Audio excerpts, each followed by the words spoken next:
Pourquoi avoir créé Instalib? Bonjour, je suis Jérémy Galen, psychologue clinicien et cofondateur de Instalib.fr, le site qui vous permet de réussir votre installation en libéral et surtout réussir à remplir votre cabinet en vous crédibilisant, en sachant faire une bonne communication et surtout aussi en arrivant à traiter comme il faut les questions de trésorerie, de fiscalité et de régime professionnel. Je ne peux pas vous parler d'Instalib et de sa création sans vous parler un minimum de moi. Donc je vais essayer d'être rapide, mais que vous compreniez un petit peu pourquoi est-ce que il était important pour moi et pour Régis, mon confrère avec qui nous avons créé Instalib, et les autres professionnels qui se sont greffés petit à petit. Pour ma part, à partir du moment où j'ai décidé d'être psychologue, c'est que bien évidemment j'avais le besoin, le désir, la volonté de venir en aide aux autres, de les aider, que ce soit par tous les moyens possibles. Et donc du coup, c'est pour ça que j'ai décidé d'être psychologue lors de ma première année de seconde, puisque c'est une année que j'ai redoublé. Et première année de seconde, j'étais dans un lycée technique où on faisait de la mécanique et des systèmes automatisés. Ça ne m'a absolument pas plu et c'est là que je me suis rendu compte que je pouvais mettre mon écoute à profit des autres. C'est là que je me suis dit que j'allais devenir psychologue et donc bien évidemment à partir de ce moment-là, j'ai commencé à travailler dès mon redoublement pour atteindre mon diplôme que j'ai eu à l'université de Nice, Sophia Antipolis. Et donc voilà, comme vous le savez maintenant depuis le temps que vous regardez les vidéos d'Instalib, vous savez que c'est ici mon cabinet que j'ai eu la chance de pouvoir acheter. Je suis propriétaire de mon cabinet en 2 ans puisque toutes les stratégies et tous les conseils que m'ont donné les différents professionnels durant mon installation, ça m'a permis de très vite avoir un cabinet rempli, de très vite avoir un chiffre d'affaires annuel qui me permettait de faire confiance aux banquiers, enfin que les banquiers me fassent confiance et donc du coup d'avoir la chance d'avoir ce beau cabinet. Une chose est sûre, c'est que même si je peux aider les gens au quotidien comme ça dans mon cabinet en tant que psychologue, j'ai toujours voulu en faire plus, toujours continuer à apprendre, toujours continuer à me former. Et c'est notamment lors d'une formation en hypnose ericksonienne que m'est venue cette idée, en fait, m'est venue une première fois cette idée, en fait, parce que c'est arrivé en 2 temps. Ce qui s'est passé, c'est que je voyais d'autres personnes qui allaient devenir des professionnels de santé en libéral pour la plupart, puisque tout le monde autour de moi allait être hypnothérapeute. Et je voyais que ces personnes-là n'avaient jamais eu de cabinet, n'avaient jamais eu de clinique, n'avaient jamais eu à travailler et à savoir comment se débrouiller. Et très vite, les questions qui étaient abordées, c'est comment on fait, quel statut est-ce qu'il faut prendre, est-ce que c'est vivable, oui, mais vu que c'est pas remboursé par la sécurité sociale, est-ce que les gens vont venir, est-ce qu'on doit faire de la publicité ou non, est-ce que je vais être crédible, enfin tout un tas de questions qu'on s'est tous posées, qu'on soit à une formation d'hypnothérapeute ou alors qu'on soit sorti de l'université de psychologie. Dans tous les cas, on se pose ces questions. On n'est jamais vraiment sûr de soi, on ne sait jamais si ça va fonctionner. Et le seul moyen de le savoir, il n'y a pas 36 solutions, c'est d'y aller. Donc déjà à ce moment-là, je me suis dit que toutes ces personnes qui étaient autour de moi et qui étaient en train de se former pour devenir hypnothérapeute de la même façon que moi, eh ben, j'avais un avantage sur eux parce que je savais déjà comment ça se passait le libéral et j'avais déjà réussi en tant que psychologue. Donc je me faisais pas de soucis par rapport à l'hypnothérapie. Donc du coup je répondais à beaucoup de questions parce que on était 3 sur ce module de formation à être déjà installés, les autres non. Et toutes ces questions me paraissaient complètement légitimes, intelligentes, pertinentes et nécessaires.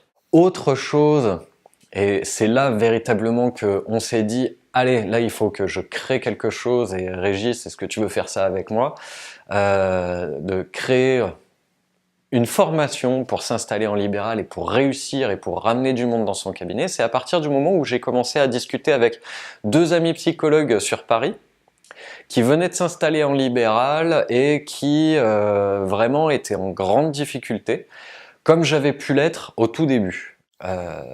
J'aurais peut-être dû commencer par là. Au tout début où je me suis installé, ça a été très compliqué, très compliqué. Déjà, j'avais pas le bon statut, puisque j'étais persuadé que le statut auto-entrepreneur c'était le meilleur statut, puisque c'était facile, rapide et simple. Oui, mais si c'est facile, rapide et simple, c'est que c'est pas spécialement la meilleure chose. Mais après, il faut qu'on vous l'apprenne tout ça, sinon vous pouvez pas le savoir. Donc, au début, on a très peu de gens. Je passais mon temps à attendre que le téléphone sonne, c'est quelque chose qui m'angoissait énormément.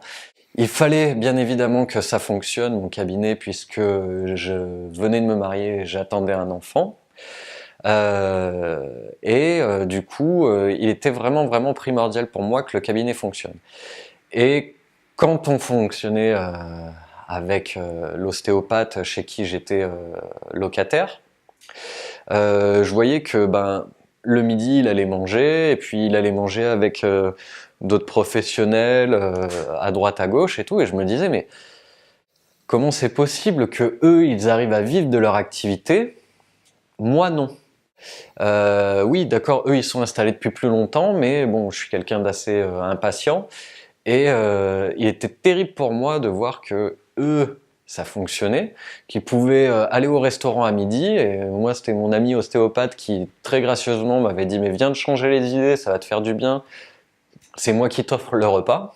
Voilà, je lui en suis encore reconnaissant, parce que c'est vrai que par ce fait de me changer les idées au départ, ça m'a quand même amené à réfléchir sur un point intéressant, c'était en fait ils sont tous en train de manger là, ils sont tous en train de manger. Et moi, bon, c'est bien de manger avec eux, mais je préférerais être en train de bosser. Et c'est là que je me suis dit, en fait, je vais fonctionner différemment d'eux. C'est-à-dire, je vais ouvrir déjà dans un premier temps au moment où eux, ils sont fermés. Parce que ça va forcément aider les gens. Et c'est comme ça que, petit à petit, je me suis dit, je vais faire différemment des autres. Je vais faire différemment des autres, je vais faire différemment des autres. Et ce que je voyais aussi, c'est que les autres professionnels, si ça ne fonctionnait pas pour eux, ils disaient que c'était pas de leur faute, que c'était de la faute des autres ou quoi que ce soit, ou que c'était la faute de pas de chance, la faute à pas de chance. Ce avec quoi je n'étais pas d'accord, parce que en tant que psychologue, j'estime que il y a quand même une bonne part des choses qui nous arrivent pour lesquelles nous sommes responsables, et en tout cas j'aime à croire ça, j'aime à croire que nous sommes responsables de ce qui nous arrive. C'est plus agréable bien sûr quand c'est positif. Et du coup, c'est là que j'ai commencé aussi à me dire, je ne vais pas rester seul dans mon coin, je vais faire appel à des professionnels. Et j'ai commencé à partir de ce moment-là à aller voir des experts comptables, des avocats fiscalistes, pardon, des experts en communication web et des experts en marketing. Et là, bien évidemment, ça a été l'effet boule de neige. Tout a commencé à fonctionner de plus en plus vite et de mieux en mieux. Donc pour en revenir à ces 2 amis de Paris. Ces 2 amis de Paris, leur plus grande difficulté, c'était que, comme beaucoup, ils étaient passifs dans leur installation. Ils étaient passifs, c'est-à-dire ils ont ouvert leur cabinet, mais personne n'était au courant, personne ne pouvait le savoir, ils étaient noyés dans la masse des professionnels, et puis surtout à Paris, c'est juste vraiment être noyé au milieu des autres.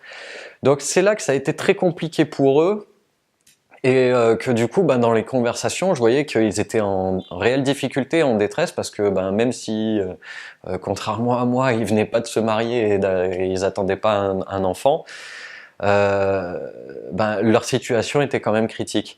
Et donc j'ai commencé à leur dire tout ce que moi j'ai fait, tout ce que j'ai mis en place, tout ce que les professionnels m'ont dit de faire pour que ça fonctionne. C'est-à-dire que Installib n'est pas une recette miracle qui a été créée comme ça parce que je me suis réveillé un matin en me disant ça y est, je sais ce qu'il faut faire ou quoi que ce soit. Non. Installib, c'est surtout la mise en commun de tout un tas de conseils et de stratégies de différents professionnels dans différents domaines. Et c'est là où c'est vraiment très important. C'est que Installib est simplement le porte-parole de plusieurs professionnels qui ont de l'expérience et de la réussite dans des domaines comme l'installation hors libéral. Et ce, pour les professionnels non remboursés par la sécurité sociale.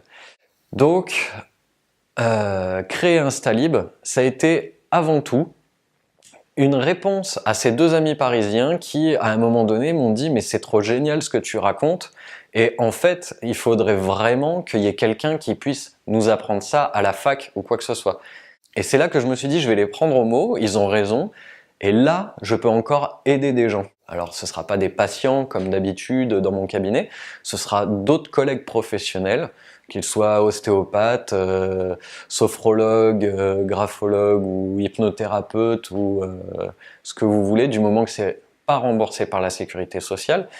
On a aussi dans la formation des naturopathes et des kinésiologues et voilà. Et c'est vraiment en me disant que en fait, je peux aider ces personnes-là et si jamais je devais justement aller dans les universités ou dans les écoles d'ostéopathie ou je ne sais quoi pour dispenser ces informations-là, ça mettrait énormément de temps, il faudrait que je passe ma vie à faire ça, il faudrait que je passe ma vie à voyager, c'est-à-dire à ne plus m'occuper de mes patients, à être loin de ma famille et ça, c'est non. Les deux choses les plus importantes pour moi, comme je vous l'ai dit, c'est aider les autres. Et dans mon cabinet, j'aime avoir cette relation en 1 pour 1 et avoir du temps pour ma famille. C'est pourquoi on a créé Instalib par une formation web que tout le monde peut suivre en vidéo et en papier et sur la plateforme aussi bien d'instalib.fr que le groupe privé Facebook. Tout le monde peut suivre la formation directement depuis chez lui au moment où il est tranquille, au moment où il est libre, au moment où son cerveau est disponible. C'est-à-dire que voilà, on ne voulait pas que ce soit quelque chose où vous devez poser des jours de congé, vous devez vous organiser, vous devez prendre des jours à l'hôtel, vous devez prendre un billet d'avion ou un ticket de train, peu importe. C'est-à-dire que et on veut aussi que la formation soit remboursable en une demi-journée ou en une journée de travail. Disons plutôt en une journée de travail parce que tout le monde ne travaille pas comme moi et donc en une journée de travail, la formation est rentabilisée. Donc ce qu'on voulait faire, c'était avoir un gain de temps pour nous, continuer à faire notre travail, mais aussi pour vous, gagner énormément de temps dans votre installation, gagner énormément de temps dans votre capacité à remplir votre salle d'attente et gagner énormément de temps aussi sur le fait de ne pas tout donner à l'État.